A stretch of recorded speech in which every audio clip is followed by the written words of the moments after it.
Welcome back. I got my favorite guest in studio again, Luke Sellars, the one, the only, the messenger from God, my teacher. He's here again, but we're not going to talk.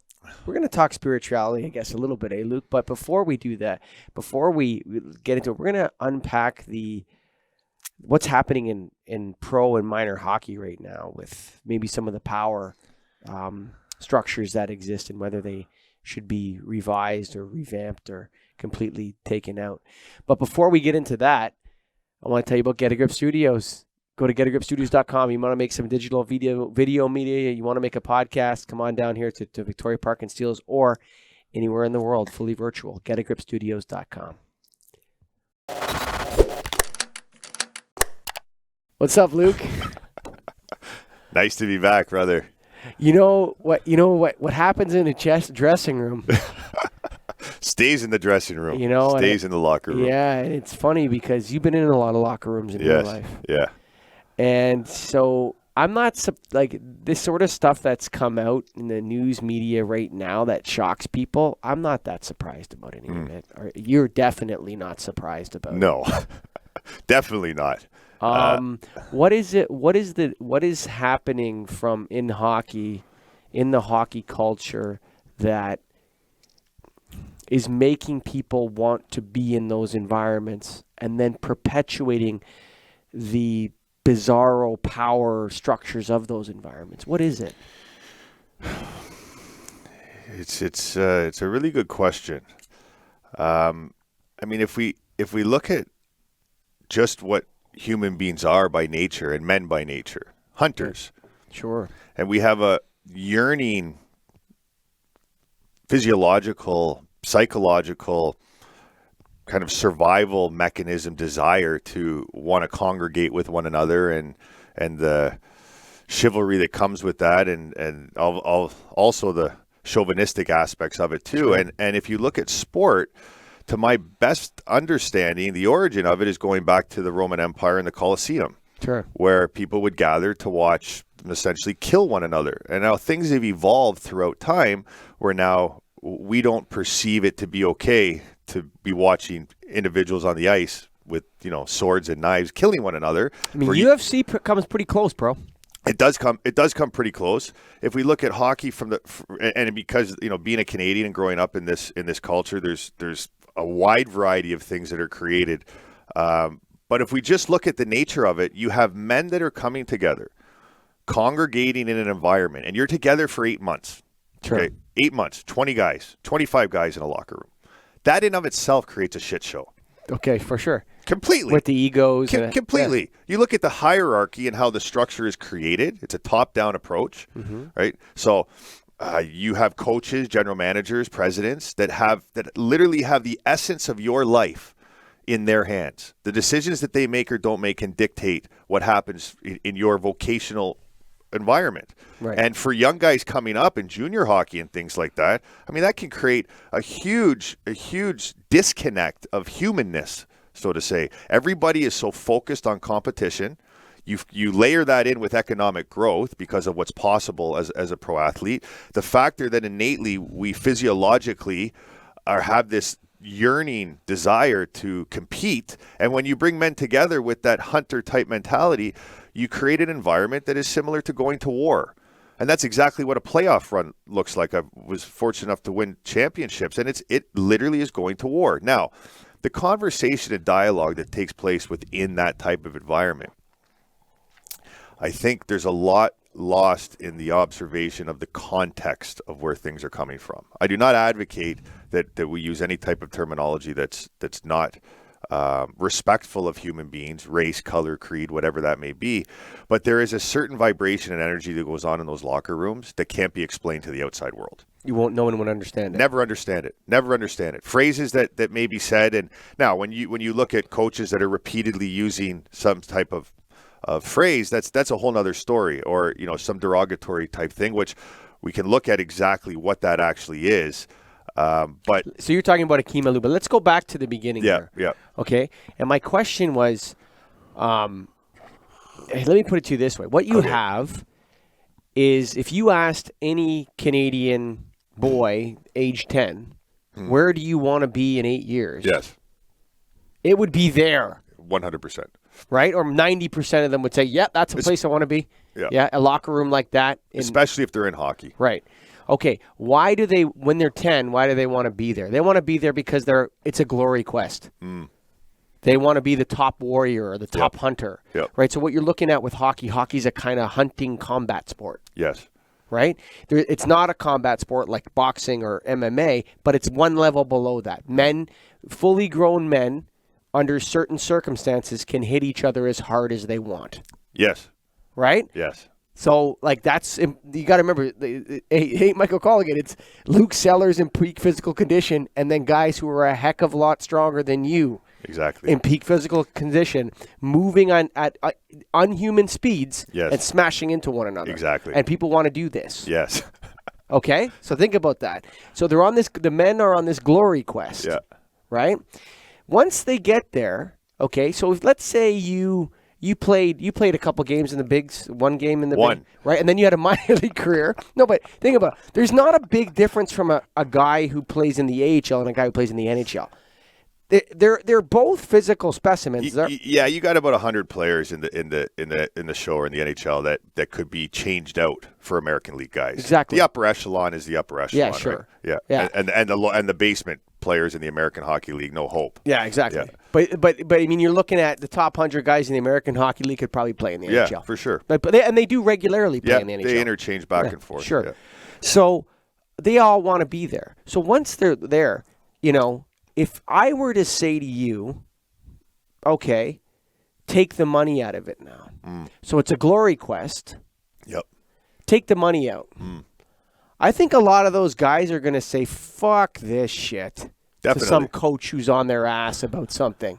I would agree. You know what I'm saying? You might. I mean, to that argument, you could have 95% of the whole league not even interested in playing. Yeah.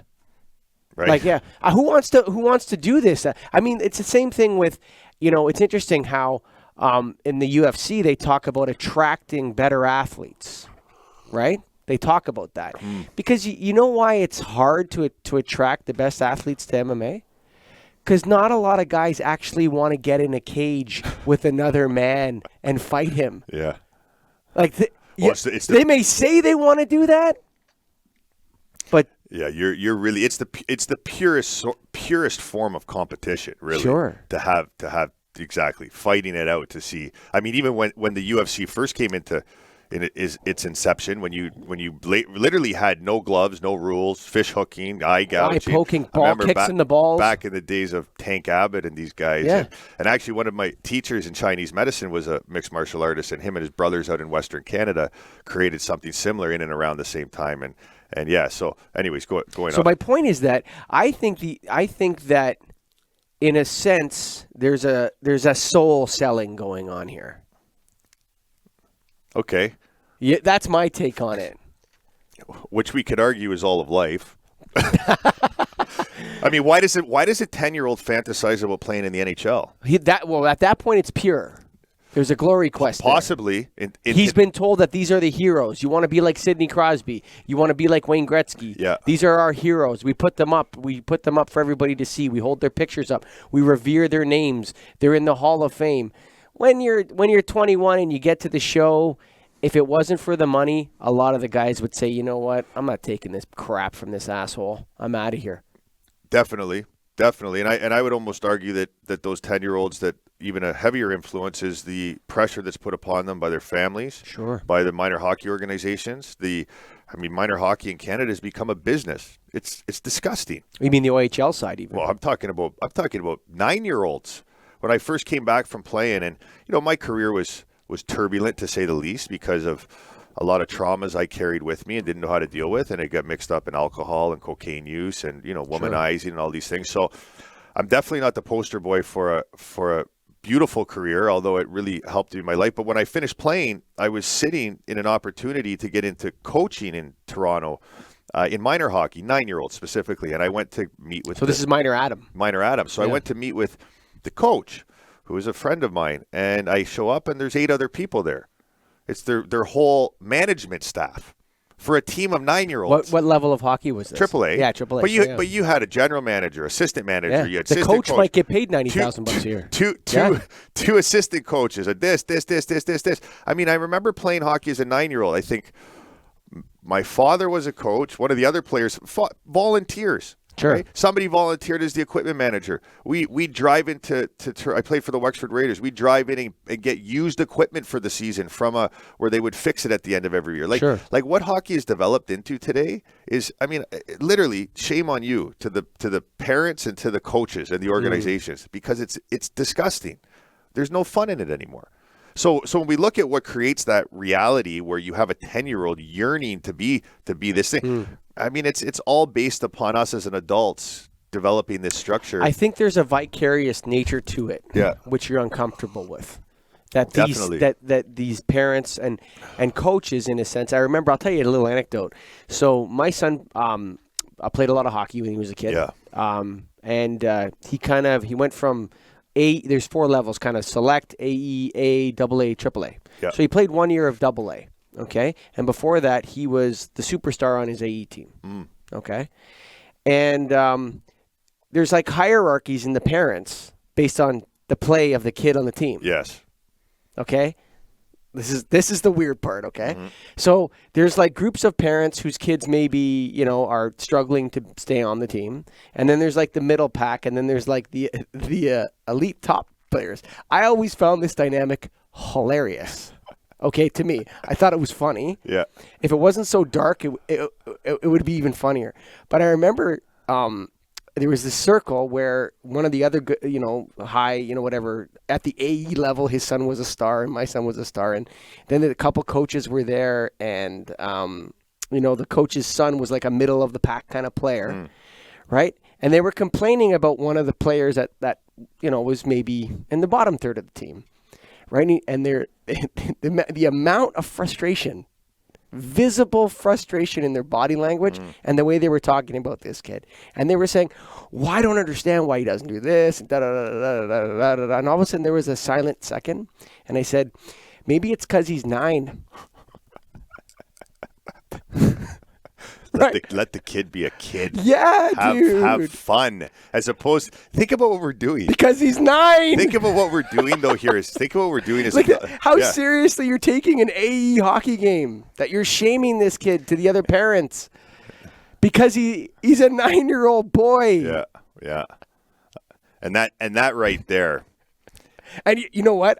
They all gave me a squirrely look, like I didn't know what was up. I thought it was hilarious, dude. You're looked at like that dad who he doesn't really understand hockey that much. I thought I cracked a great joke. I was laughing my head off. Oh no! I thought I brought some brevity and some humor to the situation. I remember at Ted Reeve Arena in the Scarborough. Sure. You're right, Ted Reeve Arena, where I played for many years with the Wexford Raiders, and we had a dynasty. I mean, we won every year.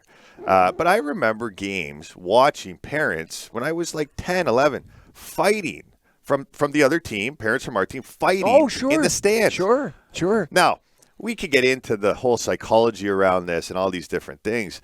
But as if we're not already creating enough boxes for our children to fit into. Sure. Now let's put them into competition and create more boxes. I mean, which is more of this separation that's created. You're good if you do this, and if you're bad if you do this. Yes. Which leads to a lot of this perpetuating stuff that's going on within sport. And it's what's the answer really? We're lacking humanness. Can you have humanness when you have such extreme levels of competition and money that's involved? Because essentially both... Well, the competition is bled down right to the lower levels. Yeah. I mean, I saw when my son was playing minor novice, okay, select. Okay, and believe me, there's rep at Tyke now, AAA Tyke. Of course. Don't kid yourself. Like, that's crazy, dude. Like, that's...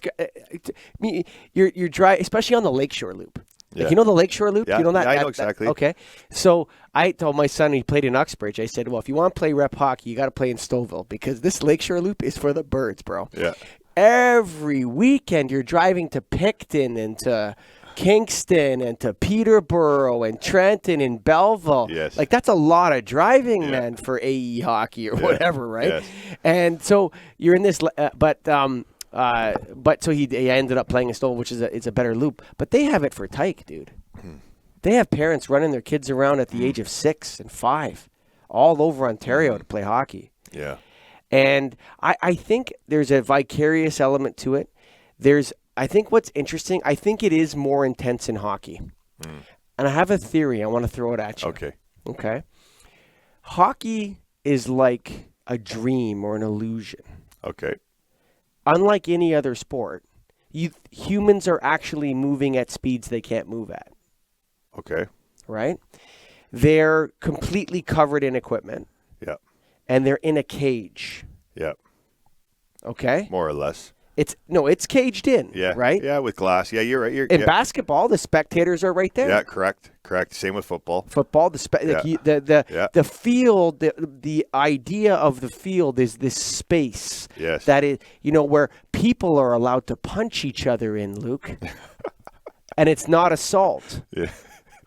Like, think about that for a second. Yeah. Right? And people, well, that's how hockey is. I remember as a kid playing midget select and having punch-ups on the ice. Yep. And people getting hurt and no charges. So there's no charges for that. Yeah. So hockey has this illusion space. And then inside the arena, there's another illusion going on where people are watching it. There's something about hockey that ratchets up the intensity and where people put up with a higher level of violence amongst the combatants or the players, I'm going to call them combatants, than any other sport. And it creates more emotions. And thus, there's like this loop where parents and coach, like I've seen a minor novice select coach get kicked out of a game, dude, for screaming. Yep. What's going on here, dude? Well, it's an interesting perspective. The interesting thing here, and the traditional way of us relating to our lives is one thing knowing another thing. Polarity. Yes, exactly. Which essentially is the playing field in which sport exists. Something that's outside of ourselves. You don't see the yogis from the Himalayas, putting on the equipment to go out and try to win a Stanley Cup. Although you would see one putting on equipment to go out and have fun, trying out a new sport. So the culture of sport, whether it be hockey, football, or where it may be, yes, there is a violent aspect to hockey that is different than possibly football. Then one could argue that in football, you've got guys that are moving at a very high speed, and I mean, you can really, really hurt somebody in the way that they run each other over. For me, you couldn't pay me enough money on the planet to play football. Well, I wasn't raised in it. I didn't know it intimately. With hockey, yes, it is interesting when we take a step back and look at the fact that, culturally speaking, we accepted fighting as something that was okay in the game and part of the game. And for me personally, I know this probably goes against a lot of what a lot of people might think, but on that ice, it is a necessary part of this game. Now, you're seeing a lot of things that have shifted, and for the biggest reason being is that guys can get away with murder now on the ice. Look at all the head injuries. Look at all the elbows, all the shoulders to the chin, all of these things that are taking place. In the construct of hockey, there needs to be a policing that is not just the referees, but there's actually a unspoken about truth that's existing on that ice surface, that you run at a guy and trying to hurt him, you're going to have to answer for it. We've taken that out of the game because the perspective as a society has evolved. 30 years ago, it was okay to see fighting on the ice. Now it isn't.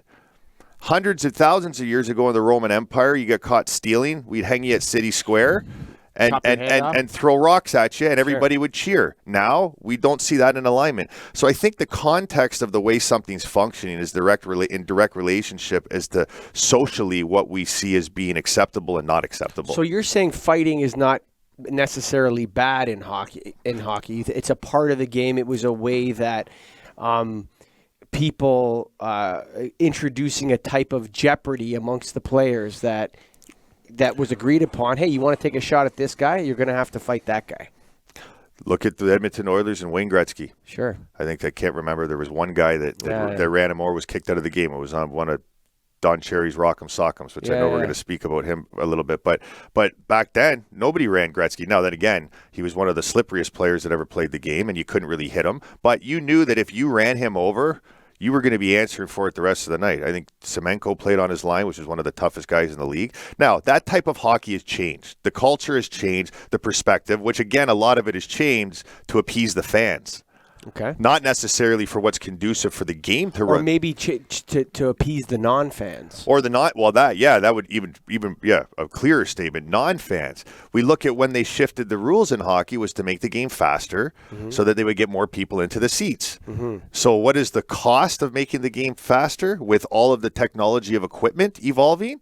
You got guys moving at higher speeds, equipment that makes them feel more invisible, guys running around and throwing their bodies into people at 100 miles an hour, right? As opposed to back 30 years ago, guys might get cut up, stitches, a broken nose, maybe this and that. Not these big, massive concussions and things you're seeing now. Again, a lot has to do with technology of equipment, but also back then, fighting was okay. You could fight 3 times in a game. I'm not saying that. I'm not saying that my opinion is it should be there or it shouldn't be there. My perspective of it is that it changes as per what's consistent. Well, you were the guy that went and fought the guy. If he took liberties, not very well. I saw a video of you on fighting. Yeah, I was one of those guys that was too stupid to say no. Okay. And I fought a bit. Not a lot of guys, friends of mine that was their position, that was their job. And when you got a guy sitting on the bench that can't really play the game so well, there's an argument to be said that should he really be there? But with you understand the way things function within war, there's certain positions that are more necessary than others. But that's essentially what you're going out. That what's going on that ice surface is war. You're going to war. I mean, you literally could be killed. I mean, it's unlikely, but you could be. No, it's not. You're not going to war. You're mimicking war. Well, yes. Well said. We're trying to mimic it as best we can. I get it. Yeah. It's not actually war. But it's in a way, it's a place where those emotions can be released, so that that real war doesn't actually happen. Yes. It's like a steam valve or something. Yeah, no. It's interesting. There's 2 tribes I believe it's in Peru, live way up is it Tibet? Peru, I think, up in the mountains. And once a year, they come together and they have this big festival. And they're different tribes that live in different positions. And they come together and they have this festival. And at one point during the festival, the men are all kind of gathering and dancing and that. And all of a sudden, all hell breaks loose. Literally. These indigenous people just start, guys, and I mean, these guys, I don't know if you've ever spent any time with indigenous. I was just in Panama with the Nobe, spent some time meeting some of these Nobe Buble, which is the indigenous there. I mean, their bone structures are completely different. And the hands on these guys, like you get hit with one, they might not know how to fight that well, but they come together and once a year, they let loose on one another as a way to avoid war. Yeah. There hasn't been war in the region in like 300 years. They blow off steam. Right? No different than through the middle of a hockey season, right? 50, 60 games in, guys are frustrated, little this, that. One of your guys gets a losing streak. Or you're winning, right? Guys are gunning. Your star player gets run over. I mean, you can still fight in hockey, so there's still some policing that's going on. The question to be asked is, how do we create a game that is as safe as possible for the people that are playing within it? My perspective is fighting is necessary to keep the game safe, which sounds a little bit sideways. But that's my experience in the game now. So what you're saying is if you're going to do that, you should keep this as an element of it. It's a perspective. Yeah. I'm not saying it's the only way. And again, my perspective of hockey is from my playing days. I don't watch so much anymore other than once in a while for entertainment. But it's consistent to what I experienced in the game and a necessary part of it. We're going down a path right now with hockey where it can seem like we think that sport is bad or hockey is bad, but it has a lot of beautiful aspects to it. I mean, we're here talking about some of the things that could possibly be looked at. What's going on in the dressing rooms? Did you see a lot of racism in hockey when you were in the dressing room? Well, this is interesting because if we go to some of the recent happenings that just occurred, like Hakeem Alou is one of them, and what? Sorry, Hakeem, that the one guy that's in the ECHL. Okay. Yeah, he. With he played for the Calgary Flames. Yeah, and that's why the coach. Oh, that's right. Yeah, resigned. Yeah. And from what I've heard through the grapevine, is that the head coach of Calgary was offside quite often. A tyrant all the time anyway. Yeah. Now I have a different perspective on kind of how we deal with these things, which we could get to, but racism in the locker room, it's interesting. I didn't play the game when we had a lot of black people in the game, right? And it's beautiful to see the diversity and what's happening and how things are evolving. And unfortunately, hockey is a rich man's sport. So it creates an environment where socially, where underprivileged environments or parts of the city and that don't have the same opportunities as others. And unfortunately, the way in which our society has evolved is it just tends to be in Canada that white people tend to live in more affluent environments. Sure. I mean, it's not a judgment, it's just an observation. For years, Russians, Czechs, Slovaks, Finns, Swedes, even Americans in locker rooms that are predominantly Canadian get ripped on. It's that simple. And I was one of the ones that did the ripping. I mean, inside of a hockey locker room, the more you get ripped on, to a degree, the more you're liked. Sure. Nobody's talking to you. There's a problem. But we look at so where do we draw the line?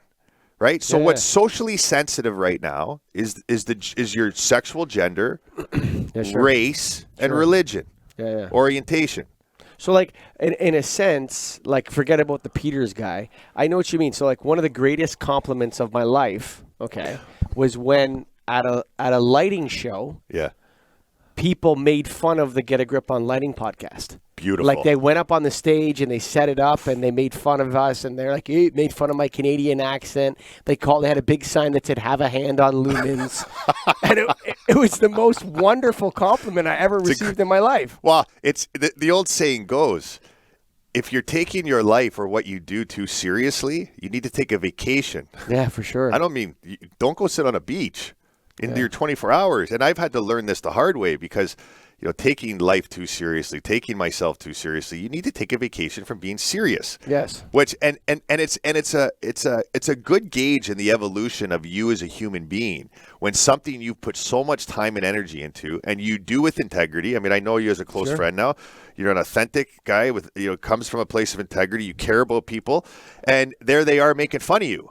If you took yourself too seriously, it would ruin your day. Yeah. But if you're able to just kind of sit back and enjoy life and that, it's a beautiful experience. It's hilarious. It's a lot of fun. Yeah, I have a picture of it. I'm going to frame it. Yeah. Now, especially when they were making fun of the Canadian accent, that was the best part. Yeah. Hey, Greg. That sort of stuff. It was hilarious, dude. It was such a wonderful compliment. Where do we draw the line? So I'm a Canadian, you're an American, whatever it is. Sure. You might not be in a different colored meat suit than me. Yeah. Or you might not have different working parts. Maybe we have all the same. But I make fun of you because of your accent. Yeah, sure. But that's what's happening in the confines of these locker rooms like this. Inside here, we're allowed to test one another's resolve of your emotional stability by making fun of you. That's what men do in a sense. To a degree, yes. Like if you go work up in a lumber camp. Yeah. Oh. If you're up in a lumber camp with a bunch of lumberjacks and they're not making fun of you, you got a problem, buddy. The Army. Hey, Shorty.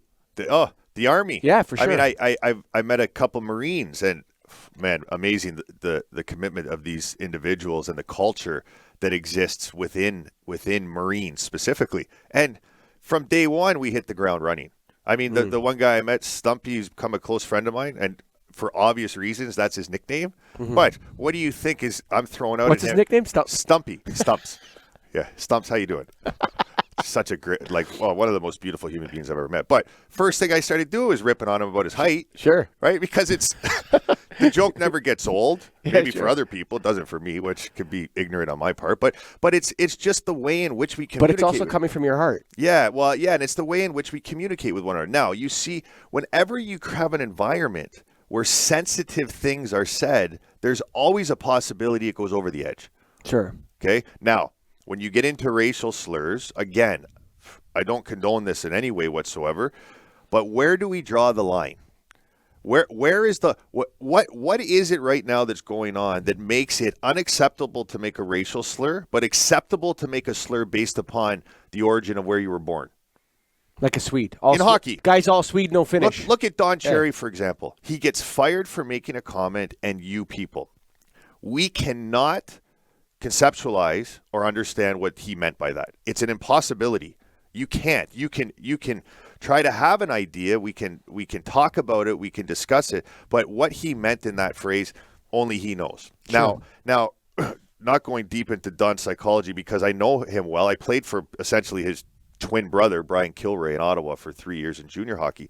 But for 30 years, what is it, CBC? Yeah, 1990s? Whatever. Yeah. CBC made a fortune off of this guy saying things.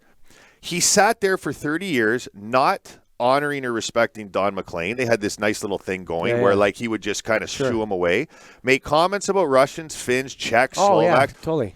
And we all sat back, including you and myself, and laughed at it. Yeah. And the same people that bought all of his DVDs supported the character that developed into Don Cherry because it's a character. Yeah. And the man's in his 80s. Yeah. His belief patterns are his and his alone.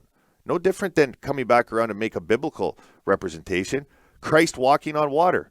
He believed that he could, and he did. Peter believed for a fragment of a second that he could, and then he didn't believe anymore, and he didn't. So one's belief patterns, we cannot argue a man or a woman's belief patterns. It is a process of conditioning as per their life's experiences. Make sense? So the way in which he sees the world is his belief, no different than you believe the sky to be blue. If I sat here with you and tried to tell you it was green, we'd be here for the rest of our lives arguing it back and forth. So whether the beliefs are right or wrong is where we get caught up in this whole being at war with something or someone always, which is the way that we're conditioned as human beings. Because what Grapes was doing, I think, was giving you a window into the dressing room.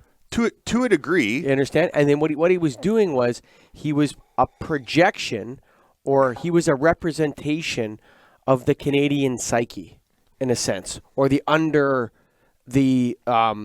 Canadian male psyche, or so he's some sort of representation of that. And in a sense, he was standing up for Canada, and that's why he was so loved by Canadians. If it was about the money, what he represented was Canadian values, period, actually. Canadian masculine values. That's what he represented. I would argue that what he represents, possibly exactly what you said to a degree, but more so underlaying that, he represents the fear of people in his demographic that are Canadians. Because when Don Cherry says you people, what is he actually saying? What is the underlying thing and where that message is coming from? I don't understand. Let's just for a moment say that it's directed at people of Eastern descent, because we've had a huge influx of Asians. Sure. Not only that, refugees coming from Syria, Middle East, right? Middle East, all these different things. Canada, as a country, I think, in my honest opinion, is one of the most beautiful things that we show the world is creating an environment where people can live together harmoniously. Now, are we doing it the best that we possibly can? Possibly not. We might be doing it the best in the world. Possibly. We at least are open to the possibility that borders do not define humanity. Right? Because we let human beings come in that are not of Canadian citizens. This whole idea about this country, that country is where we got into all of this mess in the first place.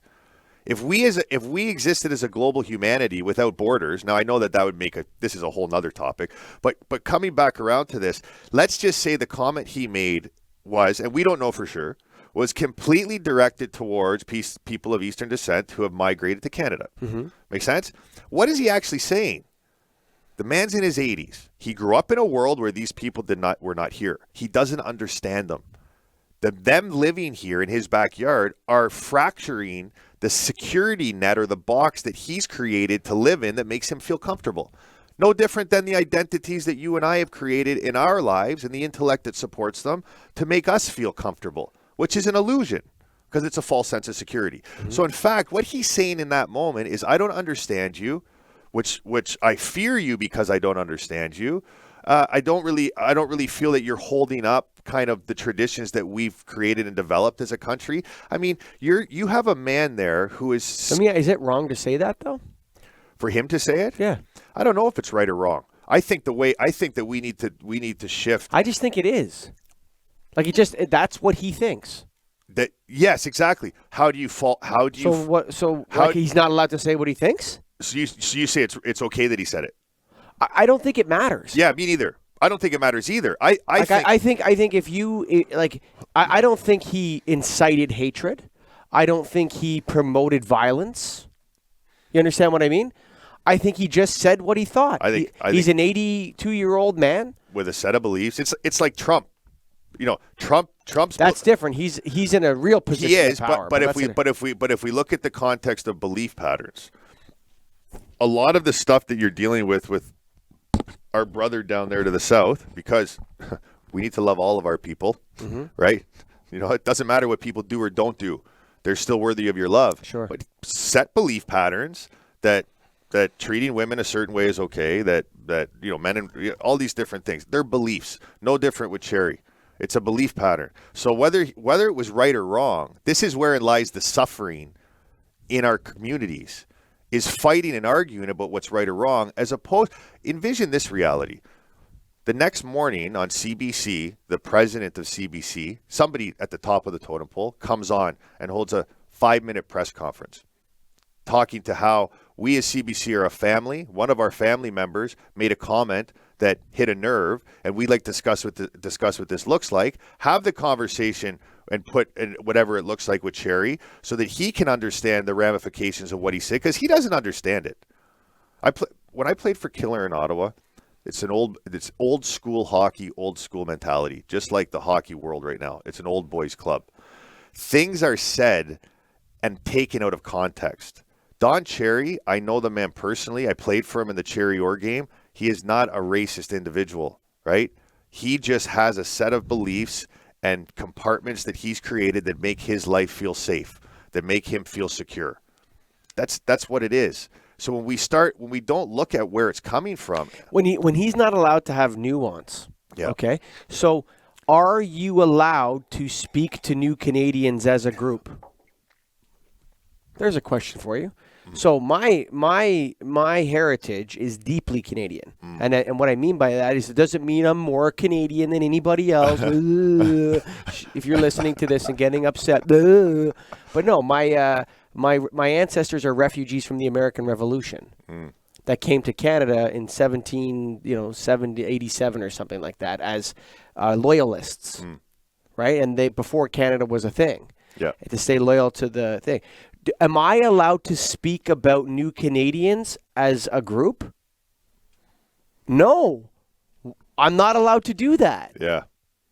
There's a mores that says, no, your heritage is not better than this new thing, and you better not say anything, or we're going to socially scorn you and ostracize you from the group.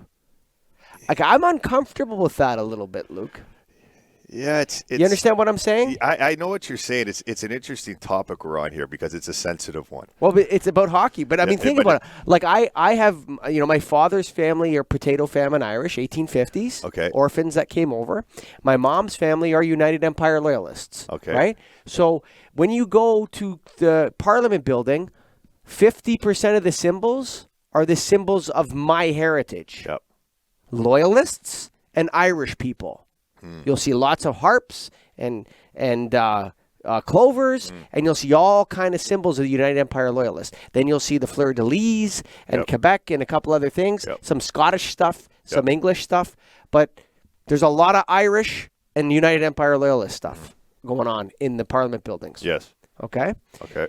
But that heritage is not allowed to speak to New Canadians. And that's what happened with Cherry. So Cherry represents something that is in transition, something that is old, and he spoke to it from his heart, and he was ostracized and pilloried for it. And I don't think that's correct. No, definitely not. Do you agree with me or no? I agree that condemning somebody because of something they said and not creating an environment for us to be able to have a discussion about Yeah. it, and just outing somebody. The way in which we deal with people is wherein lies all of the suffering. The fact that you worked in a certain environment for a period of time and are fired because of something you said. It's how many times in your life have you said something that you shouldn't have? Oh, I do it all the time, bud. Me too. Right? That's not socially correct. Or I'm misunderstood. That's coming from a conditioned aspect of me, that possibly something that occurred when I was 11, 12 years of age. The problem, this is where I'm at. So the problem with the Cherry situation, and I want to get to Bettman, because I don't know how that guy has his hands clean in all this stuff. Yes. Okay? I don't understand how Bettman's the one that's going to work everything out. Mm-hmm. Okay? But before we get to him, you look at, I actually think if people are, it's like, I'm going to call it the Trump effect. Okay? The more you go after Trump, the more you empower him. The more you persecute him, the more likely you're going to make him get reelected, right? If your goal is to create a harmonious society where all cultures can participate in polite and meaningful ways, right? Wouldn't that be nice? Right? Ripping down Cherry is only going to make more divisiveness, is only going to make things more polaric. What you're doing is you're turning him into some sort of persecuted Christ figure for that cause. You understand what I mean? You're inflaming things in a sense. Yes.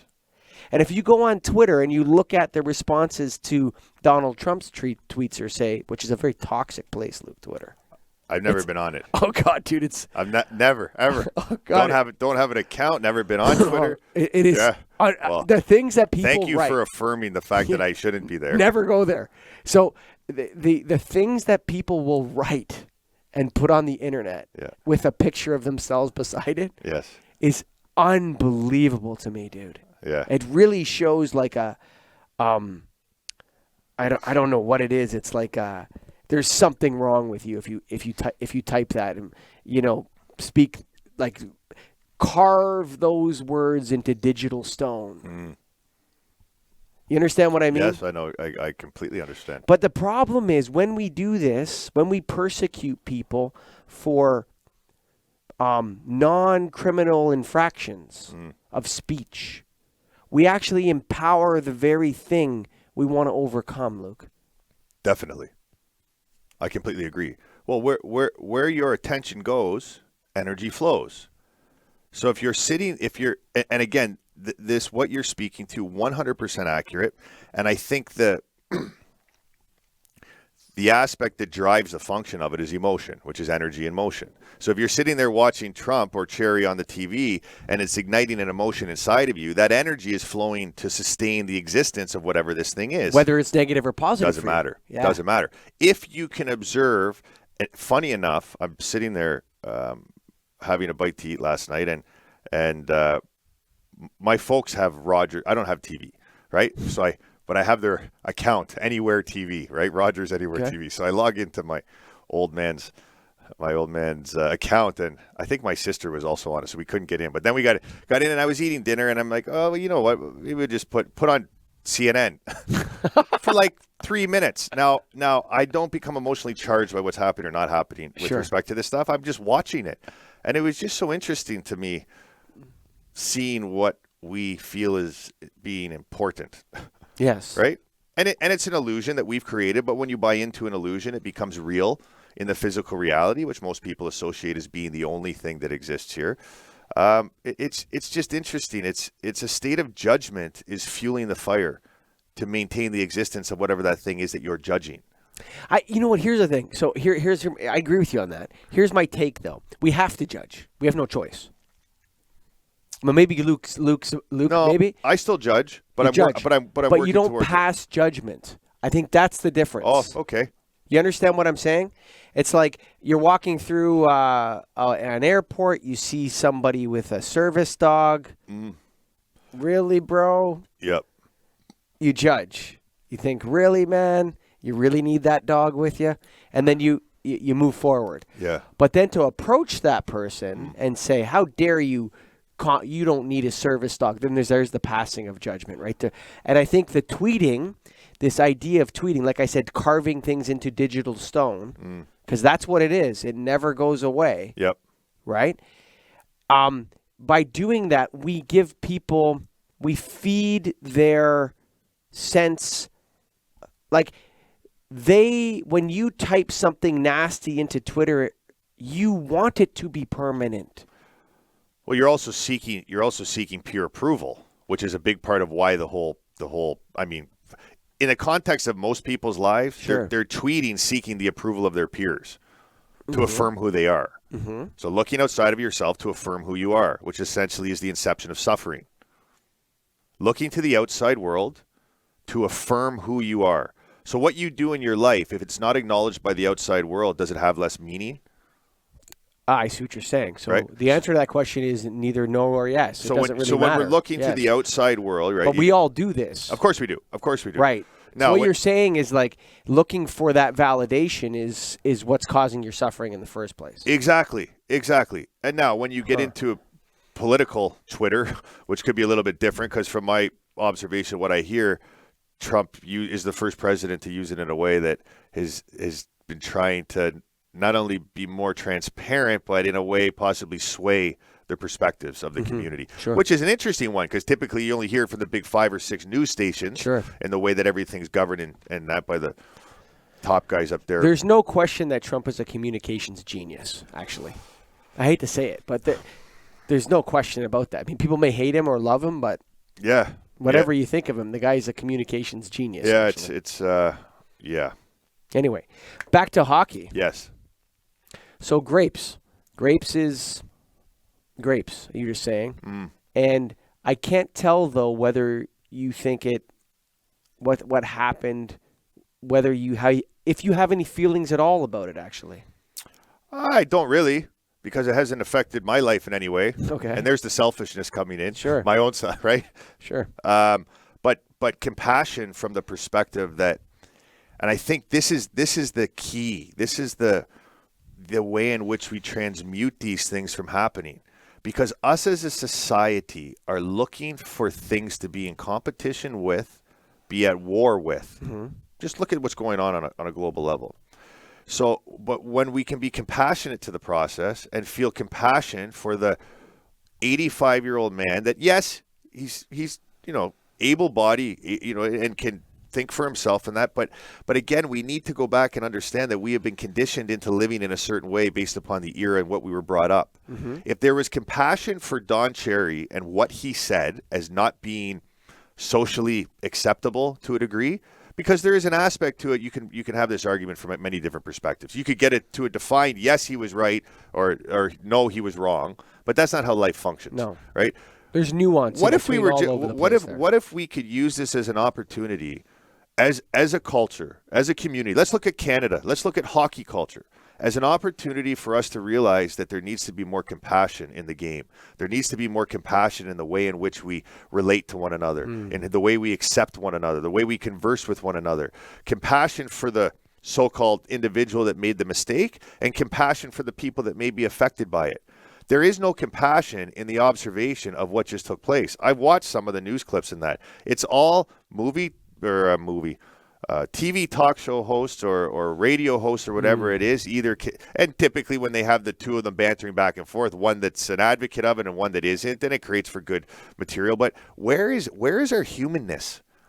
Where's our humanness for an elder who's done a lot to create a certain thing, a certain product, a certain process, bring awareness to hockey on a global level, and an elder that we accepted and turned a blind eye to. Who was the most popular Canadian in Canada for years. And we turned a blind eye to all the comments on Rock'em Sock'em about Russians or on Coach's Corner, laughed about it, thought it was hilarious, and now all of a sudden, basically we're allowing this. We changed the script. We changed the rules. We changed the rules. It's without anybody filling him in. Yeah, exactly. That's a great point. And the essence, it's no different than the way people are playing the game of life. People are playing the game of life as though they're stepping onto a hockey rink in football equipment. Yeah. Don Cherry was speaking to a sensitive topic without understanding the rules of how to speak to it. And the conditioned beliefs of a man who was alive during World War II and more than likely maybe lost family members or close friends in that, and believes in his heart that recognizing the young men and women that were brave enough to go to war based upon a hierarchy that wasn't brave enough, because the guys who were pulling the trigger and telling you to go to war, right, at the top of the totem pole, oftentimes haven't even been there themselves. So war is not the issue, whether it's good or bad, but the men and women that felt it necessary enough to fight for their brothers and sisters in this country, and he believes that should be recognized. That's a whole nother topic out of this. We've blended it into a soup and now trying to have a conversation about what's right or wrong. Most Canadians don't wear poppies. I walked through the city during that time of year. 80% of people don't have one on. Could have been speaking to them. Now, from the other perspective, it's not okay to identify a certain part of the population as this or that. But if we were in that game, I could start pointing fingers at realtors. I know friends that are out of house and home in this city right now because of realtors trying to make $1 on forward investments, driving the market through the roof. This is multifaceted. The people that are judging Don Cherry for what he did are the same people that are in a state of judgment in other areas of their life that are benefiting from the shortcomings of others. There's a pharisaical aspect to all this. Remember, Christ was persecuted by the Pharisees. Yes. Right? The Sadducees. Yes. Right? There's something, what you're pointing to is the pharisaical aspect of all this. It's like, we are the governors of who is allowed to be popular and who isn't, or who's allowed to influence the public and who isn't. And as such, we are now condemning you. How dare you, don't you know? But the reality is that that's a slippery slope. And I think what we've done in the West and in Western countries was allow Don Cherry to be who he is. Like you said, elder, right? The elder statesman perhaps earns a license to which others do not have access to. Yeah, and the interesting thing is, at best, what do we do with an elder in North American society? Keep him on TV and let him talk about things. And yeah, listen, a lot of clout in the hockey world. A really intelligent hockey mind. Along with Brian Kilray, started the Professional Players Hockey Association, the American Hockey League, which was so that players could have a voice, so to say, and not get steamrolled by the organizations, no different than the NHLPA. Done a lot of wonderful stuff. At best, we put them up on camera and cart them around to different events and have them have appearances. At worst, most of our elder community, we put them away in boxes and go to see them once a week and feel empowered or feel that we're doing something good. Now, in certain... Or kill them. Yeah, or in certain, obviously, cultures, which part of why I've really loved learning about different cultures in our own country here where we've been raised and living all over the world is they do things a little bit differently. I mean, in the sense of taking care of their families. Taking care of, when you get into Indian culture, you get into Middle Eastern culture. We could go down a path. We could go on forever, right? That. Yeah, so I think the bigger... think about it. We used to care about our elders too, not so many generations ago, dude. And we used to, and if we were in relationship with them in a healthy way, they would have more influence and more perspective and more say on what's going on within our social structure. They're stores of wisdom in a sense. They're artifacts of our historical narrative, and they can speak to it in a sense. By logic, they've been here more years than the rest of us. Sure. That would mean they've had more experiences. Forget about past lives and all these things. So again, coming back, the most serene setting to learn from our elders is in the more indigenous type cultures. But what I'm going with this, to not be too convoluted, is that it's not about what he said or didn't say. It's the structure in which we're supporting, and every one of us are enabling the structure to maintain itself. You're good if you do this, you're bad if you do that. If you win, you're great. If you lose, you're not. And that's essentially sport right there. So the way in which he is communicating through it is not so important. We need to use these opportunities. If something falls apart within a system, okay, you can look at that one thing that happened, and maybe it's a one-off, or you look at the system in and of itself. Okay? Maybe we put him in a position where he had too much freedom. Maybe we put him in a position where we didn't prepare him through the evolving times. CBC didn't work with him so he could understand the shift in the way things were happening and things like that. Because essentially the statement that was made was not one of enlightenment. It was one of a scared man who doesn't understand his environment because he feels threatened. That's it. I would say it was a fear-based reaction for sure, fear-based statement. But yes, I would say frustration at the pace at which Canada is changing its cultural mix was demonstrated in that statement. Which frustration comes from fear. Right. But what I'm uncomfortable with the whole grape situation is that why is it wrong to comment on that? Like that's what fundamentally what the message of Don Cherry to me is that you're not allowed to comment on the social dynamics as they accelerate. Yes. And I don't know if that's correct, Luke. And well, again, for some that perspective is accurate. For others it isn't. Right. But I mean that's his perspective for sure. And he's put in this position. He talks about poppies and wearing poppies, and like you said, he's talked about Swedes and everything all the time. And now he's not allowed to talk about that anymore because what we're saying is, if you disagree with the zeitgeist of the day, you get shamed and shut down. That's exactly it. So the personality that. But do you agree with that? Do I agree that we should shut people down? Yes. No, I don't. I mean. You get in, and I don't know the ins and outs of freedom of speech well enough to speak to the legality of it. Oh yeah, no, but we're not speaking to the legality. But again, if we come back and and look at it from the perspective that it is an identity, a personality, a character that he created. Okay. Just like in all of our lives. Yeah, he's putting on a show. Yes. Just like the host of the Get a Grip on Lighting podcast. No kidding. It's me. And we have but it's also me doing the Get a Grip on Lighting thing. And we have different exactly. So it can be a fragment of your primary identity, which again is no identity. So who we have because the again the traditional way of knowing something is to know it as two things. Sure. As me being here and you being there. You say something I don't like it, I'm going to fight for what I believe in. But in fact, that's where the illusion lies, because you are that which is observing. Yes. The traditional way of knowing things. Right. So you finish. So any identity that has been developed by any human being, whether it be Michael Colligan as a Get a Grip on Life podcast host, as a father, sure. as a friend, ideally we're living our lives in an authentic, transparent way where we're just wearing one hat, which at the highest expression would be as self, which is thyself, the observer. But it's an identity he created, and we supported it. We as a population supported it. So now we loved it. So now we honored it. So now all of a sudden he says something that we know Grapes is a guy who would say that unpredictable. Yes. We also know it's something he would say. Yes. And then we condemn him for it. It's almost like there's something like there's the element of the crucifixion in it, in a sense. You know what I'm saying? To a degree. Dying for the sins of others or something. Yeah. You understand what I'm saying? And it's and the most amazing thing about it too is when we allow these personalities to come into fruition, which is essentially because we have this yearning desire.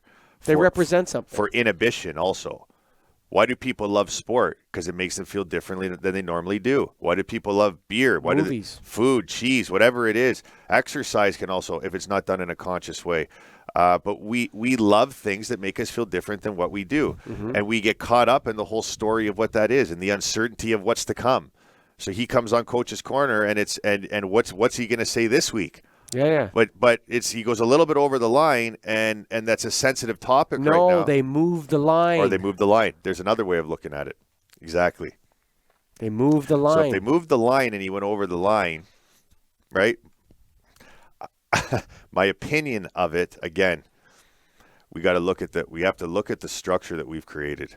the structure of the process of how we deliver information. Yeah, where we are now. Let me ask you something. So I drew this little thing here. It's this, okay. So you ever hear this talk of inherent bias? Okay. Right? Yep. So people are inherently biased. And there's this, is that the right word, Scott, for? Is it inherent, or what is the word they use? Unconscious? Unconscious bias. That's the right word. Yeah. So unconscious, inherit also makes sense. Yeah. Right? Because you inherited it. Yeah. Yeah, exactly. Well, it is. It's conditioning. So, like, men treat women this way and they have no control over it. They need to learn not to do it and all this kind of stuff. I'm not so sure. I don't think that's the unconscious or inherent is the right way to describe it. Okay. Because it implies that you can only be an overt racist or a covert racist. Right? You're either covert or overt, right? Yeah. In a sense? Yeah. I think it's better thought of as a spectrum. Okay. And at one end of the spectrum, you have an overt racist. Like the Ku Klux Klan. Yeah, Grand Dragon. Grand Dragon, right? I can never figure those guys out. Oh, you know what I always say? The first thing they should do is give those guys as many microphones and cameras as they can, because nobody would ever want to be like them. Oh. Honestly, I dude. lived in the South for a period of time, and it's again, but going back to bias, it's a conditioning belief. It's a conditioned belief. Okay, so this I don't think people come out of the womb saying, at the age of 4 or 5, I want to grow up to run around with a pillowcase on but my I head. think you're born with a little bit of it, though. Well, yeah, because your family unit, your social No, structure. I think there's something in us which I believe that wants that is more open to similarity. Okay, yeah. So I like you because of your haircut and your eye color. Wanting to be accepted. No, yeah. It's an innate part There's of being there's something that's biological to it. There's you got a great barber. Yeah, exactly. There's also like there's also a condition. There's a thing. But anyway, so at one end you have We're going all over the place. Yeah, This KKK. podcast isn't going to make any sense to anybody. But I want to know this. You have to tell me. So you have overt racists, KKK, Okay. Dragon, Okay. whatever Okay. at this end, Okay. And at the other end you have someone who's a social justice warrior, who's he's at the other end. He's proclaiming that he's woke and liberated and everything else. Gotcha. Okay. Then you have your moral, legal, and ethical situations. Okay. So I don't know if you take a drive north of here, you'll find there's a lot of Chinese businesses and homes live there. Yes. Right? But then other areas of the city, you won't see that. You'll see maybe a different group of people live in that area. Yeah. And they seem to look alike and speak the same language. Yes. So there's the Armenian Community Center up here, and a lot of Armenians live around the Armenian Community Center. Right? And then there's a Tamil center over there, and there seems to be a lot of Tamils that live in that area around that community center, right? Yeah. So where on the racist spectrum do we write living with people who look like me? Is that a 3 on the spectrum? Is that a 4? It's a good question. I don't know. Like, think about that for a second. Like, take a drive up to Uxbridge, buddy. Well, You see a lot of honkies up there. You know what I'm saying? And I mean, you could even get into religious segregation. Sure. You walk into a Right, but let's just stay with race, okay? Yeah, okay. Okay, where on the racist spectrum, in between social justice warrior and overt KKK dragon, do you put wanting to live with people who look like me? Is that a 1? Is that a 3? I think we could also argue though that I mean we congregate with that with that which we know, and but there's a racist choice there. Right, but what I'm trying to do is get back to this idea that where's that line of what's right or wrong? I have no idea. Because look at the city. Well, I think when you try to make a line, when we look at life of what's right or wrong, that's the inception of where our difficulties are. For instance, not speaking to race, and I don't mean to touch a nerve with anybody with respect to this, because my heart goes out to any victim, or not. I don't even call them. I don't believe in victimization or victims. That's a whole other topic. But anybody who's suffered a tragedy. But if we look at, you believe in trauma, though.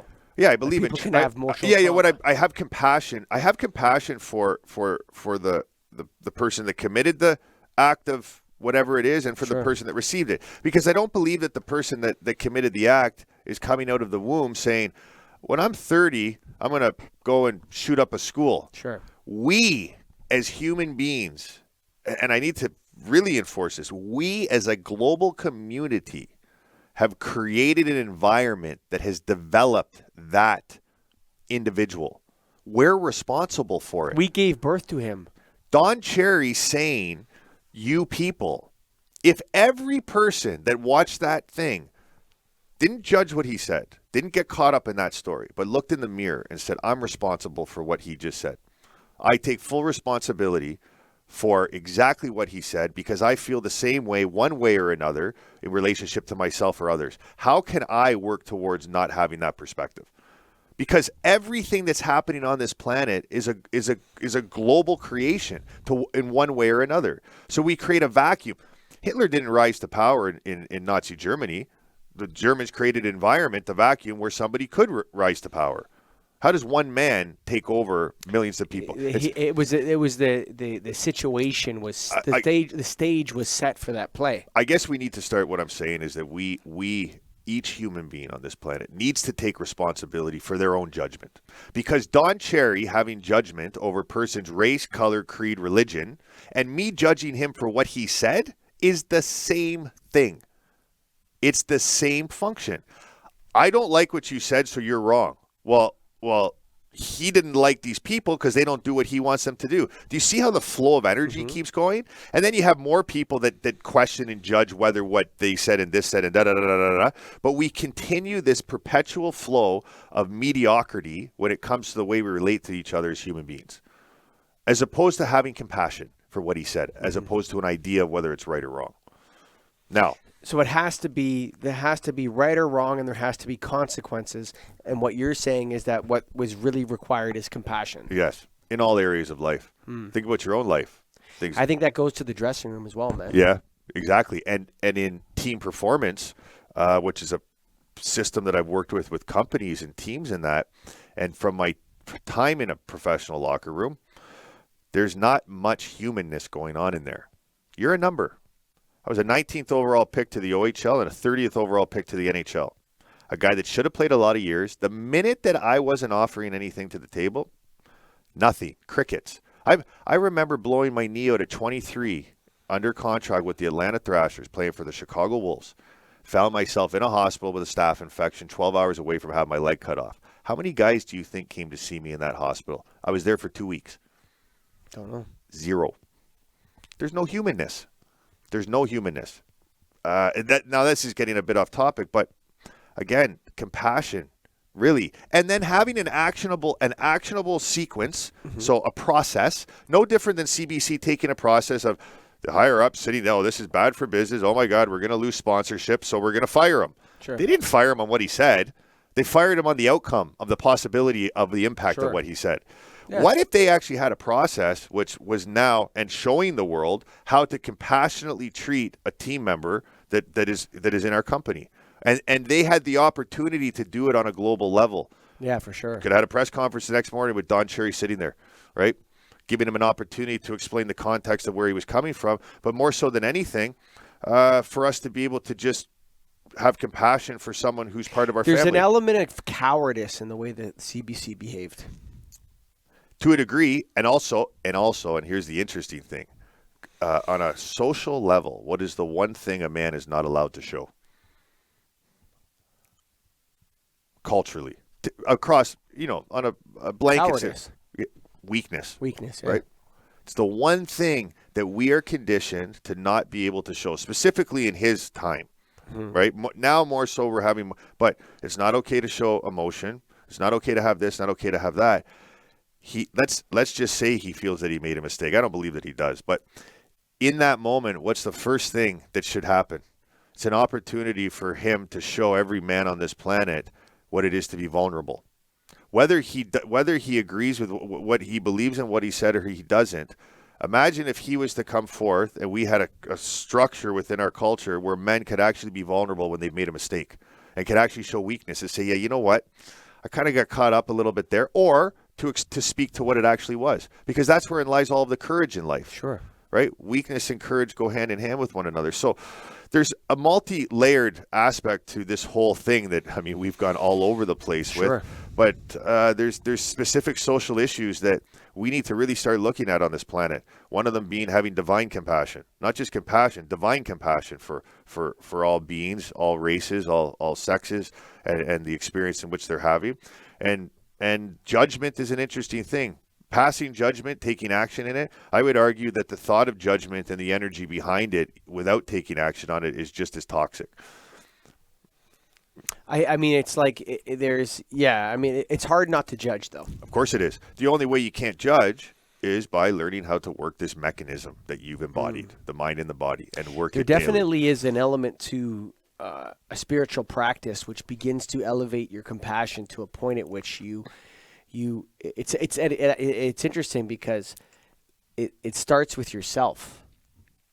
Definitely. You know, it's like I think what you would say is it's interesting how we use money, right? Greed is an interesting thing, how greed affects a lot of things. Yeah. I think the reason why you have these bizarre power relationships in an NHL dressing room, like you're talking an NHL dressing room, you got tough guys there, dude. Like those are some pretty tough dudes in that room. Yeah, for sure. And they probably have big egos, actually. And they probably don't take shit from anyone else in the world. Right? For the most part, there's a spectrum to it, but for sure. Right? And then here they are being caught in some bizarre power structure where a coach is asking them to write a list of players. You know what happened to Marner or whatever with Babcock, where he wrote which players were the hardest working, which ones weren't on a list for Babcock, and then Babcock shared that with the team. Yeah. That he wrote that. It's like, why would you put up with that? Because of the money, Luke. Well, money, but again, and the glory and the ego. Yeah, but when you're when you're in that environment, and I have friends that played for Babcock in Detroit, and I've heard stories firsthand.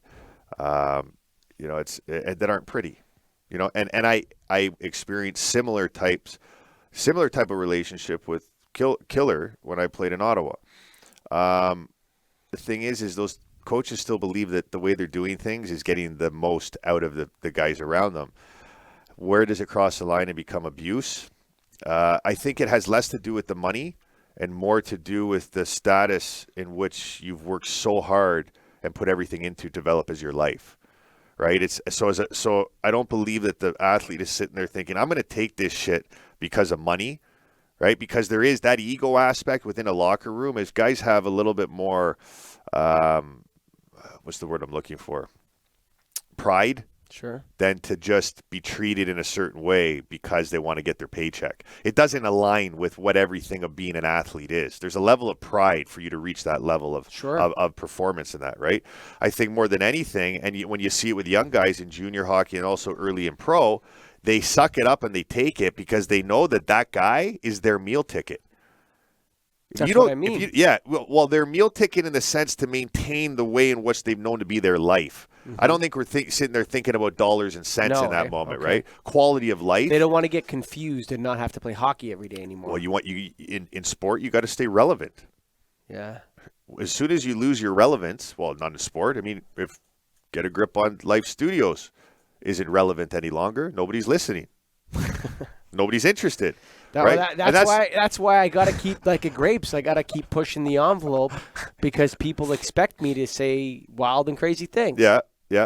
So, like, we just had a conversation about racism. Two white guys. Yeah. Okay. Exactly. A lot of people could be sitting at home right now thinking, "What the hell did those two guys know about what racism is?" But there's also reverse racism. Right? Well, I mean, I don't feel like I've ever been a victim of any kind of racism. I feel like people have made decisions based on race that involve me. Yeah. But I don't see myself as a victim of those decisions. You know what I'm saying? Well, in the conversation about a victim, and I've been what people would classify a victim of being molested as a young man and as a child and raped in my teenage years or at 20, along with some other things in that. There's no such thing as a victim. Like energy attracts like energy. If you watch it, dude, that's a careful. Yeah, I know it is. and I've explored this in many different ways. If you commit to something in your life, let's say in business, you say, I'm going to do this thing, we're going to put this in place, and this thing happens. Do you take accountability for it? Yeah. Well, yeah, for sure. Exactly, right? Now, most people are living their lives in a way where they'll take accountability for something that they have put their intention into. So let's say they consciously created it, Okay. right? Which most people are consciously creating their reality. So what this means is that you have this body of information, which is our belief patterns, the conditioned subconscious, that is running on a loop. We've talked about this before on these 70,000 thoughts a day, 95% the same as yesterday. So in fact, what you're looking at right now, you think you're actually looking at it, but it's not. It's a projection of your own energy. Okay. Does this make sense? So Yep. most people are creating a life. Look on a global level. Fear is the foundation. If you turn on the TV, war is everywhere. Yes. Life isn't Strife. actually that bad. Yeah. If you go out and sit in a bus stop, or you go here, you do this, and I do these types of crazy experiments. People think I'm nuts. Just to go talk to random people, because I just like to see what the heart. There isn't as much strife out there as people think. No. And on a level of polarity, there's just as much love and beauty as there is fear and war. But fear and war makes money right now. Yeah, sure. So there's more of it presented. So on a global level, we are buying into this truth, which creates a certain environment. So we create from an unconscious way, which is all focused on economic growth, competition, all these different things. People are working too much. They're tired. They're not sleeping well. They're in poor physical health. Right? You get where I'm going with it. Yeah. So we're creating the reality in an unconscious way. Right. Once we start to create things in a conscious way, things completely begin to shift. We just went down a wormhole there. I forgot the question, but I was just about at the finale of it. So So what? Which can happen. Yeah, for sure. Yes. So when what you're talking about, whether or not you can actively bring trauma into your life. Oh, perfect. So if we what unconscious creation looks like, okay? Yeah. You identify something and you create it. We use business because most people understand it. And you take accountability for that thing. Sure. Now, most people are going throughout their day functioning on a set of beliefs and conditioned aspects of themselves relating to a world, thinking that it's them, but it actually isn't. Okay. And the things that come up in their life, they don't take accountability for every single one of them. Okay? But they will take accountability for something that happens good. Yes. And most people... And they'll blame something bad on something else. Exactly. They'll Right. either fight, flight, or hide. Yeah. That's our default. Okay? Now, which one is the constant? That you're the creator of your life, or that things just happen to you?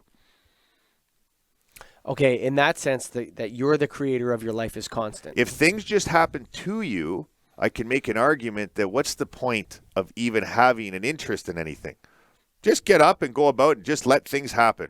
Don't put any energy into anything. Don't go in any direction. If things just happen to you, if luck is a constant, okay? Now, that's disempowering.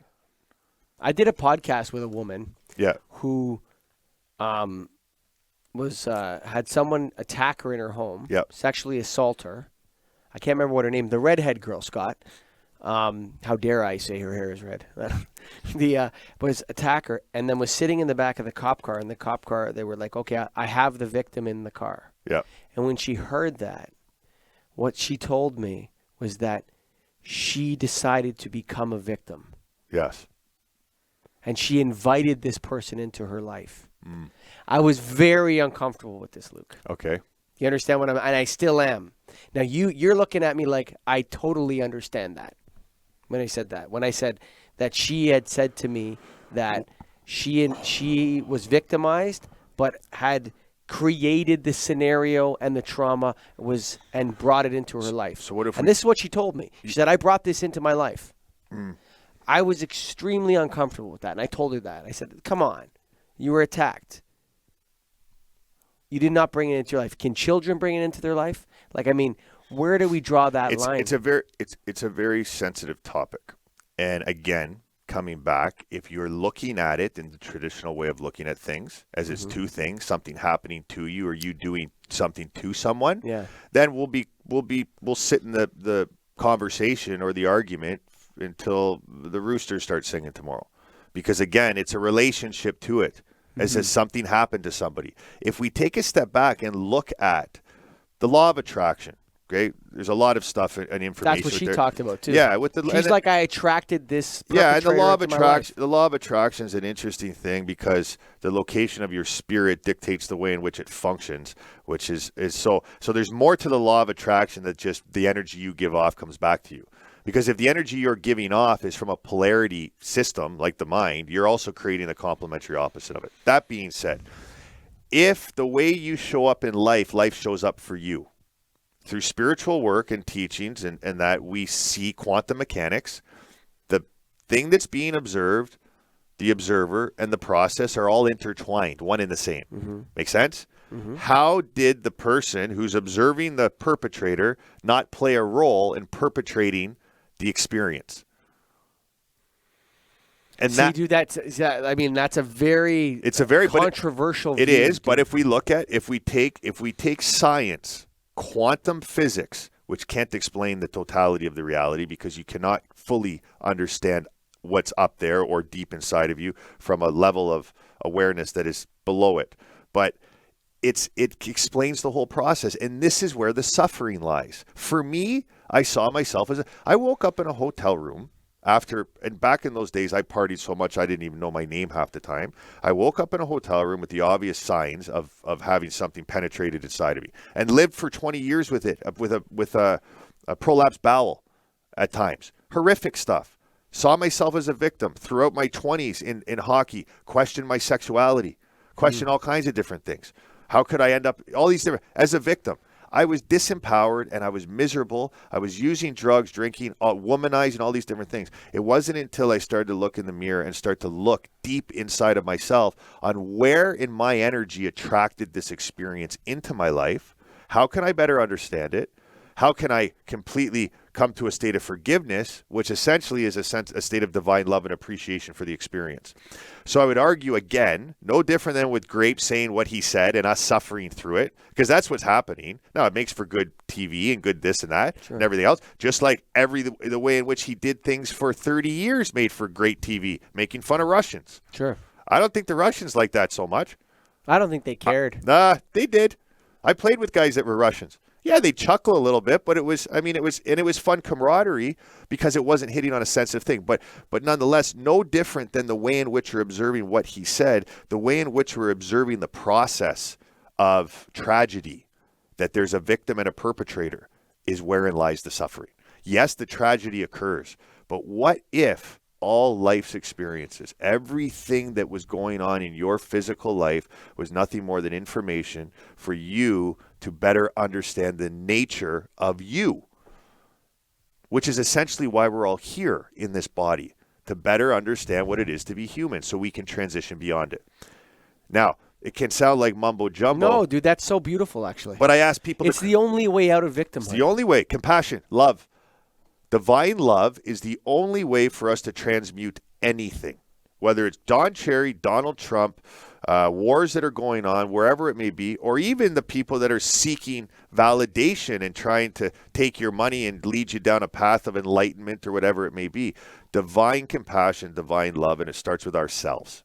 So if I'm watching something that triggers something inside me, am I loving myself by letting myself go down a rabbit hole of an emotion and be frustrated the rest of the day? No. I'm also not owning my mechanism, this sophisticated piece of technology. You have control over me. If you say one word to me that I don't like, I'm taking myself too if you have a button. Taking myself too seriously. Sure. Right? I don't understand who I really am. Yeah. You're making fun of an identity I've created, because how do you make fun of consciousness? How do you make fun of what? It's hard. How do you make fun of what you can't see, touch, or know? Well, you can say something like, here. You know, it's interesting. You can. Yeah. Okay. So here's how you do it. Okay. You ready for this one? Yes. Okay. So you never heard this expression that the greatest lie the devil ever played was convincing the world he didn't exist? Yeah. Okay. I actually think that in the postmodern world, 2019. Yeah. If you believe in a devil, and I believe in the devil. Okay. I believe in evil, and I believe in good, and I believe that those forces exist. Yeah, they're metaphors. The devil and God. Yeah, there you are. Yeah, that's a good way to put it. Yeah. Right. I think that the darkest, evilest message that's out there today is that you don't exist. You understand? Yeah. the person, like you're just a chance luck of science.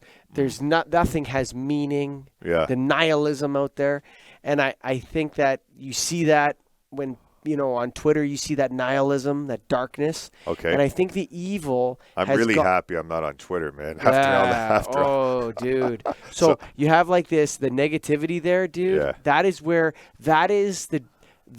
the Twitter is the drain in which all negativity flows, bro.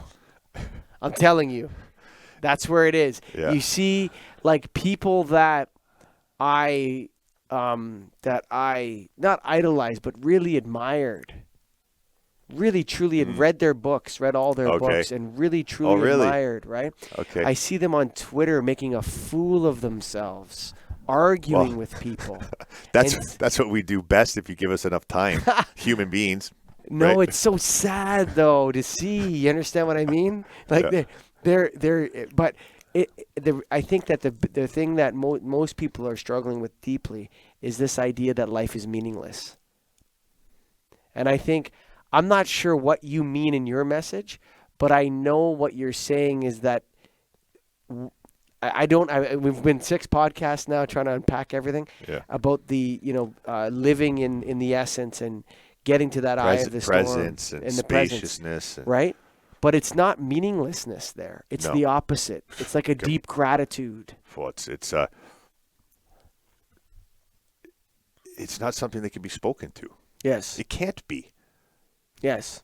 Can you tell me how it feels to love your wife? You can try. Sure. But can you take that feeling that you have for her that can only be experienced? Correct? Sure. Can it be known? It makes no sense. No, that can only be experienced. Can you take that and give me that experience by speaking to it? No, that only exists as part of my essence. Exactly. And my willingness to suffer or not suffer with it is mine to carry, right? Most definitely. Definitely. Seriously, like I mean that. Yeah. And I think where evil is most effective today is to take that from people, their unique identity, their unique feelings. And I think that's what Cherry did. He took a bunch of people and spoke to them as if they weren't individuals. Yeah. Yes. A very, very, very good way of looking at it. Like he said, all of these people that don't look like me, right, are not are a blanket group. Essentially all you people who don't do what I do, right? Which is wearing a poppy. Yeah, that polarity. Yeah. So I think that's where Cherry is, and we have to that light of their essence of each person that's out there. And what you're saying is whether they're a victim or victimizer, which I'm scared of. I don't know if I believe with you on that. Yep. What you're saying is that light is valuable regardless of who it is. And you have to have compassion for it. Is that what you're saying? I'm asking you. Yeah, I mean, it's to kind of unpack that there, I think first and foremost, we understand that, very simply spoken, there is an energy, a presence, a spaciousness, consciousness, whatever you call it. There is something there that is inside of you that is always present. When you're sleeping, when you're awake, when you're dreaming, it's there. When you first wake up in the morning. When you're born. When you first wake up in the morning, that first few seconds before this thing kicks in, before you start, you think about your identity, which is essentially what you have to do that day and all these different Turning things. your computer on. Exactly. Before that starts running. So when you first wake up after a deep sleep, everybody's been there. If you don't sleep that well, I pray that you do at some point in your life. And I didn't for many years. But in those moments, are you still not there? So in those moments before the brain kicks in, there's still a presence there. Or when you're asleep, totally. Yeah, there's still a presence there, right? Presence, awareness, consciousness, whatever we call it. So we can agree that aura. Yes, so we can agree that there's something that is always present, that all things are flowing out of, or that is observing all things. And in this reality, in the dimension of the third density, the way in which things function is that we have a vehicle that we embody. That vehicle is what creates identities. Ideally, we have one as the observer, that this is just a tool for us to have an experience. the equivalent of getting upset with someone else's vehicle based upon your vehicle is the equivalent of you buying a new car. It's as ridiculous as road rage. You bought a white car, and now you're sitting at the stoplight, and you're looking around, and you're pissed off and angry because you got a blue car, red car, green car, orange car. How dare you buy a red car? No, but it actually is that simple. It is that simple. It actually is that simple. Right? So because that's the problem that Grapes has. It's that these people are not a group of people that are, they're all individuals. Let's just take one person, right? Let's say me and you. Forget about white, this, black, and wherever you're from, religion, but you're in that body, I'm in this one. Yeah. Me being pissed off and angry at you because you, that presence that's in there, when it chose to come back down to this planet, it chose that body.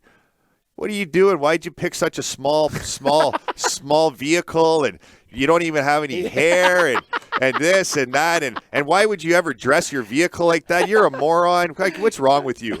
Too bad you got to be in that vehicle for the next 80 years. You'd be looking at me like this is right? You know what I mean? Yeah, sure. Furthermore, I'm looking in the mirror at myself. Every day, which again, it's conditioned. So there's on the hardware, there's software. But me looking in the mirror, Scott, saying, you got it. That's a clip, man. That's a clip. But me looking in the mirror, and I'm saying, look at you right now. Why would you ever pick a body that's your nose is crooked and this tooth's longer than that one? You don't have any hair and this, and your body broke down, and you made all these stupid decisions. Yeah, and this is the way that we live our lives. Sure it is. This is the way we live our lives in a constant state of judgment. So how do we get out of it? You're not going to get out of it intellectually.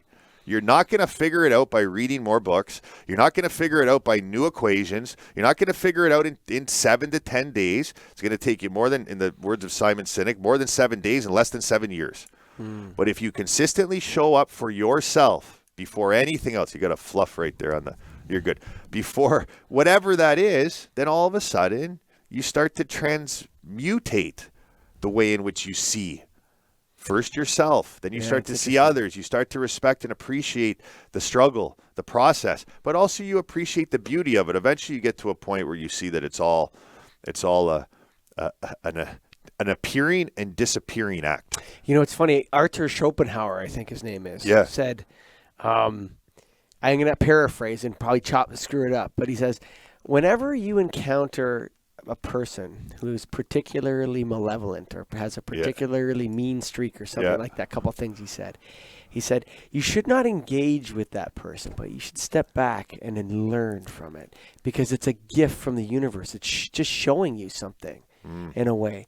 And so it's like, yes, we're in this body, we're moving out through the world. If you're in your essence and you're trying to adopt that observer in that place, suffering evaporates in a sense. Completely. Because the source of suffering is a disconnection from self, or a disconnection from spirit, God, seeing yourself as who you really are.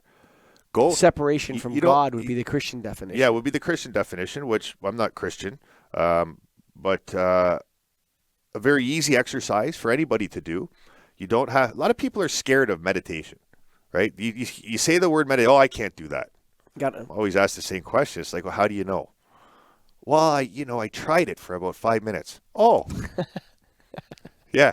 How did it go trying to develop a relationship, or how did it go try to have a child or make love or that? Oh, well, I'm not that good at it because I tried it for a few. Like it's ridiculous. But so that being said, you don't need to be a meditator. You don't need to be a yogi and these things. Get up tomorrow morning, put on your shoes, go straight to nature. If you don't have nature around you, walk outside and gravitate towards a tree that you have a healthy relationship with. Now, I know this sounds crazy. I was given this task to do by my teacher, Daniel. It's an ancient Tibetan practice, but I'm getting back to feeling... It's reading a book? Feeling tape? No. But I'm getting back to you being able to feel the spaciousness, to have your own experience that you are not the mind and not the body, which may give you an interesting... but so go to a tree... I have this beautiful tree on my property. His name's Frank. He told me his name. Frank. Right? It's crazy. Right? So when I went out and did this myself, I go to this tree. And it's funny because this tree is a little bit dilapidated, kind of like me. My physical body run down and that. But go out to nature before you start your day and start worrying about things, and just sit there, put your hand on that tree and just breathe with it. So as you inhale, feel the tree exhaling. And as you exhale, feel the tree inhaling. And stay there for 10 minutes. As the thoughts try to come in and you're questioning, this is ridiculous and all these, just let those be there. Let them do it, but just stay focused on the process. And be there with nature, that which you come from. Feel the spaciousness. Feel, to whatever degree it can take practice, but you can feel it. When you go spend time in nature, you feel different. You're not worried about what Don Jerry said on Coach's Corner. Yeah. Most people actually in their daily lives are just distracted by media so they don't have to deal with the real issues. Maybe, yeah. Which is the construct of media. Yeah, for sure, in a way. Right? It is the message.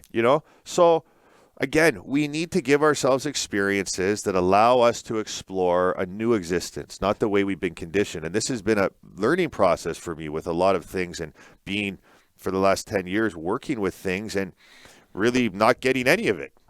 I really don't feel like I have any clue right now what I'm really doing.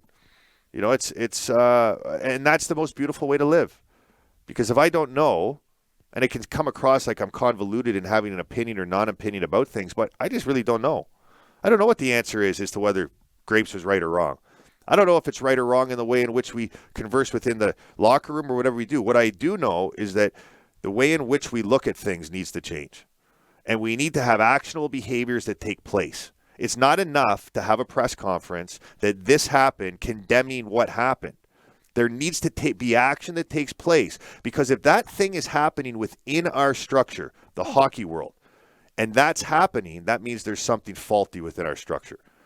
Because it should be a family. It should be people coming together and working collectively together. When one of our brothers or sisters of humanity makes a mistake, yes, there's a consequence to doing something that's so out of the ordinary that we don't perceive it as being acceptable, and then that price needs to be paid. Doesn't mean that we need to judge them for what they did, because that's what condemns us. Does this make sense? Totally. The example I used before was when this, and God bless the souls that were affected by this, but when that guy ran over 90 people in France in that truck and killed how many of them? Horrific stuff. Just as horrific was the press conference of Barack Obama condemning the individual that did it, which created separation and war, as opposed to saying, hey, I condemn the act, but that individual came out of the womb a happy baby, not somebody wanting to run people over in a truck. The structure, socially, our education system, government, all these things created an environment. We created that individual. We need to take accountability. We need to start looking at things in that way. And until we do, all of our issues on a global level will sustain themselves. As so long as it's me against you and us against them, we can never meet. As so long as you're Christian and if I'm Hindu, you and I can't meet. We can meet somewhat, have a conversation of realness, but we're never going to agree because you're basing yours on your beliefs and I'm basing mine on mine. Which makes which one right? Again, it's a conversation that will go on for millennium, as opposed to us saying, hey, maybe we could just shed all of that shit and sit here, you and I, and have a real conversation, not based upon your beliefs, but actually based upon the essence of what you are, who you are, which has essentially been our relationship. Sure. Look at the evolution of our friendship over the last. We never came into contact expecting anything out of each other, other than you were looking for some guidance in exercise, and I was looking to develop a new friendship when I saw the validity of who you were. But we've been transparent, authentic, had conversations not based upon beliefs. I mean, you're a Christian, Catholic, right? I don't feel that religion is in the way that it's created really assists as much as it actually could. Right there could have been conflict between you and I. Yeah, we went to a deeper place. We did, because we looked beyond the identities, we looked beyond the clothing, we looked beyond the miniature car that you chose to come in. I'm just there, and see, there's me being racist to a degree, or whatever, or whatever you can call it, right? But we look beyond those things, and we found ourselves having real conversation. Whether I liked what you said, I accepted it, right? And we look to grow the friendship and the relationship, which is essentially what's missing within hockey locker rooms, within organizations, within companies, within marriages, within friendships, within societies, is that we're looking as though it's us against them. And this is the twist in consciousness. There's not two things. There's not even one thing. There's just that which is presence. the awareness. And I don't exist in that state always, so I'm not claiming to be an expert on this, but I've touched it in my experiences. So where do we start? Inadvertently, things are going to evolve whether we like it or not, because Mother Earth is assisting with that. But I really believe that we have a responsibility to each other to take more accountability for the way to really work our process, so we don't react to things. We respond to them, because essentially in our reaction, we're just honoring the same flow of information, judgment, whatever it is. I'm right, you're wrong. And we see where that gets us. War. Has war ever ended war? Has argument ever ended argument? Yeah, Have you ever gotten in an argument You with ever won an argument? Nobody's ever won an Never. argument. It's an impossibility. Impossible. It's an impossibility. But it gets sponsorship and it sells and you get ratings and people are listening to Get a Grip. Get a grip on lighting? Yeah, sure. That's what it's all about. Luke Sellars. What a great time, man. God bless Thanks you, for being brother. a guest Yes, on the Get I a Grip always, on Life I always podcast, love seeing man. you, man. I always Yeah, love me seeing too. you. Yeah. Folks, Good. there's another hour and a half of Michael and Luke for you. If you've made it this far and you're a podcaster, Luke's looking to start. He's not a podcast host, folks. He's a podcast guest. And so he needs to be a guest on a ton of podcasts. We're going to find him some homes out there. His message has to get out there because it's such a wonderful, beautiful message. You're a beautiful man. Thanks, brother. And, of course, getagripstudios.com. You know how to spell it. Getagripstudios.com. Thank you very much, Luke Sellars. Thanks, brother. That was awesome, dude. Good, man.